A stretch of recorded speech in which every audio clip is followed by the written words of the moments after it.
The commonest ovarian tumor is surface epithelial tumor, and then followed by germ cell tumor and 6-core stromal tumor, and lastly secondary to the ovary.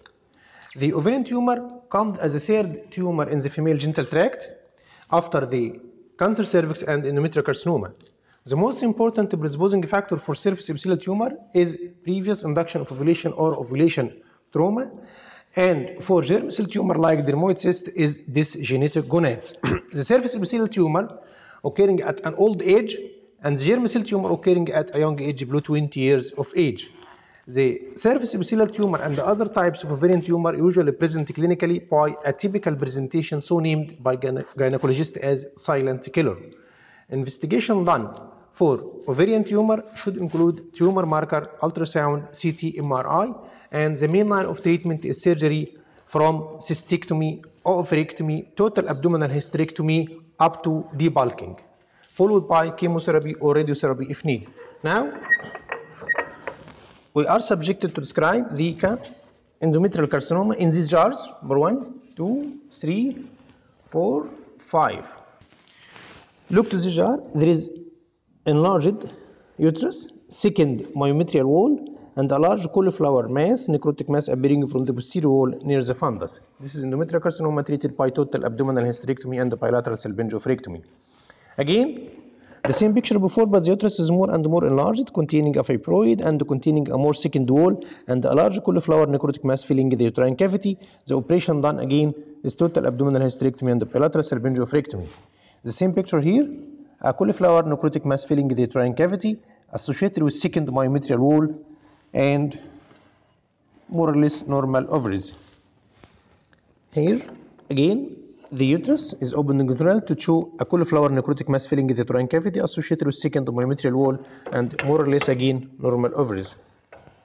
Here is the same picture, a cauliflower necrotic mass filling the uterine cavity, and the uterus is open to show with two normally ovaries and tubes. This endometrial carcinoma occurs usually in perimenopausal age about 50 to 60 years of age. The commonest predisposing factor is genetic and familial tendency, hyperestrogenic state, corpus cancer triad involving diabetes, hypertension, and obesity. The condition usually present by abnormal uterine bleeding in the form of premenopausal bleeding or postmenopausal bleeding. This state should be again investigated by ultrasound, MRI, and CT, and should be treated surgically, maybe followed by radiotherapy or chemotherapy according, but the main line of treatment is surgery either by total abdominal hysterectomy with bilateral salpingophorectomy and lymphadenectomy, or debulking if proceeding to the abdominal organs.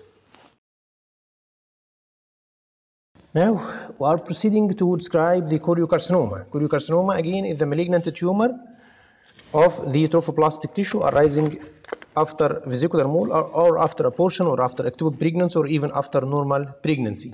This jar, it shows a large cauliflower necrotic mass, okay, more or less bloody, infiltrating the wall and filling the uterine cavity. The operation done is total abdominal hysterectomy with bilateral salpingophorectomy. Here it is more evident with metastasis to the cervix. Again, here it is more evident with metastasis to the muscles and wall of the uterus and the peritoneum. Here the same. Okay, filling the upper part and containing a necrotic hemorrhagic area filling the upper part of the uterus. We should note that the vesicular mole is the most important predisposing factor for choriocarcinoma. A choriocarcinoma is blood spread, and the main line of treatment is chemotherapy. The commonest site for metastasis is the lung, in about 80% of cases.